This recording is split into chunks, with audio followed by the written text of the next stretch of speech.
Okay, welcome back for testimony number 2. We just want everybody out there to remember that we're sharing these testimonies first out of obedience to God because we feel that this is what He wants us to do during this time. And second is to encourage you that He is real, He is active, He still does amazing, impossible miracles and signs and wonders. And the third thing is we want Him to get all the glory. This is not about us. As you will see in all of these testimonies, it really didn't have a lot to do with us. Most of the time we were afraid. We were just barely willing to give God a weak yes, a weak agreement, and He is the one who comes through for us. It really doesn't have anything to do with us. So hopefully that's what is coming out of this. So testimony 2. We frequently host teams from foreign countries. And in this particular instance, we had a small team here. And when teams come, we pray when they first get here and ask God to show us, what do you want us to do? Where do you want us to go? Because in Nepal, there's 10 million good things that we could be doing. And we could make a plan from our own ideas very easily. But we want to know specifically what God's doing. So praying with this team, one of the team members saw a white oxen and a wooden wheeled cart, a white oxen pulling a wooden wheeled cart. And we didn't really know what that meant. One of our Nepali staff said, I know a place in Nepal where there's white oxen pulling wooden carts. So we're like, okay, let's go there. Do we know anybody there? And he said, yeah, we know one guy there that he's a friend of ours. And so we called him, said, hey, can we come down? Can we bring a few people and just go out and pray for people and share the gospel and see what happens? He said, yeah, come on down. So it was a city called Janakpur. It was the very first time we went there. And we've been back many, many, many times since then.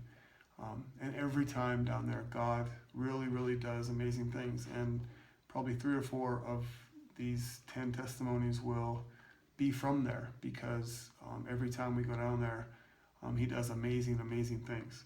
So anyway, we go down there and we do ministry. We go to villages. We stay in the city. We pray for people. God does amazing things. He heals people, delivers people. People are getting saved. Very, very amazing time. Just a precious time with Jesus and doing what the Father was doing. On our very last day, a man who was paralyzed. He had been paralyzed for 3 days. He was a pharmacist. Somehow he had heard that Jesus was healing people, and he got a hold of us, or somebody in his family got a hold of us. I don't know how it all worked out, but one of our Nepali friends down there said, we're going to go to his house today. We said, great. So we walk up his porch. Huge sign on his porch said, happy birthday. And one of the team members just kind of casually mentioned, maybe today's somebody's spiritual birthday, their born again birthday. And I said, yeah, hopefully that would be awesome. So we go into his bedroom. He is in bed and cannot move. I can't fully remember the extent of his paralysis, but it seemed like he could not move his arms, couldn't move his legs. He could talk. And we talked to him for a couple minutes, explained to him about Jesus and about how we're going to pray. And then we all just laid hands on him and prayed for, maybe 2 or 3 minutes. It wasn't a long prayer. It wasn't a spiritually crazy faith prayer. It was just a simple prayer that God would heal him. And before we could even stop praying, really, and ask him, how are you? Do you feel anything? He sits up in his bed And then we're like, whoa. And so we kind of back up. He turns around, puts his feet on the ground, stands up and starts walking. And we're like, wow, that is amazing. And then he starts running around his house.